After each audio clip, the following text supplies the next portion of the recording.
My name's Katie. I live in Port Renfrew. So I live here in this beautiful place. This is my dog Molly. There we go. She's very loving. I'm passionate about traveling. I think it's so important to live in a place where you're happy.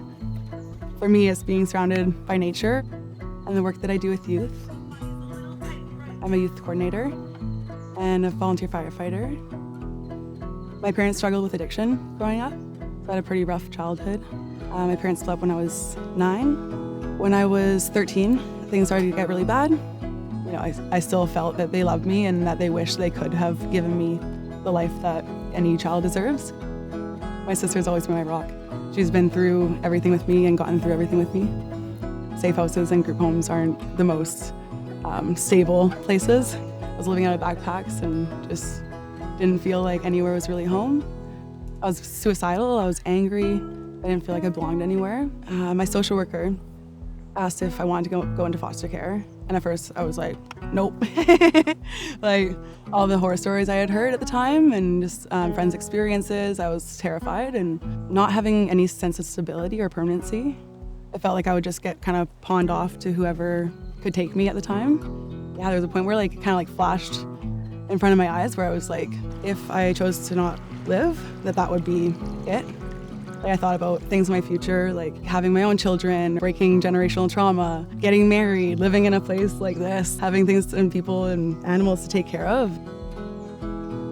Curiosity was huge because it's like, as soon as I met Anne, it was super comfortable. I mean, as comfortable as it can be, going into a stranger's home. And within 6 months, I was like, okay, this is my home now. It took that long for me to like fully unpack because I was still kind of like, am I gonna get moved somewhere else? Is this my forever place? Yeah, a lot of youth come from places with no stability. When I was 17, that's when I was like really getting into trouble and not making great choices. And I went and talked to Anne about it, and it was like the 5th time that I had ended up in the drunk tank. I kind of expected her to get mad at me, so I'm like, that's it. She's gonna kick me to the curb. But all she said was, do you want to keep living this way? So she held my hand through the whole process. After I went to treatment, was transitioning into aging out. At 19, that was like really when I was like, okay, this is my life, and I have the power to create the life that I want to live. But it was scary. It was terrifying. It was like I went from feeling like I had all this like stability and support to going out on my own and just, you know, go on. But because of the support from Anne and my social worker and just the rest of my support circle, I felt like carried throughout it. A big thing was the agedout.com. It's got everything, mental health supports, how to budget, how to access funding for schooling, how to apply for grants. All the things that I needed when I turned 19 is in there. And like, I think youth aging out of foster care really need guidance. If it wasn't for Anne, I don't know like if I'd still be here. I don't know if I'd be doing as well as I am today.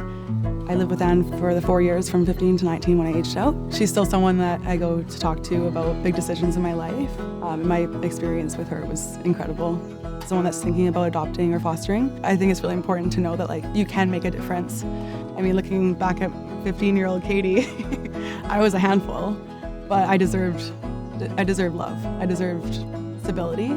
It's been amazing to be able to be that person that I needed when I was a teen, especially through my work with the youth. I feel like I belong in this community. It's like really feeds my soul and really makes me feel like I'm home.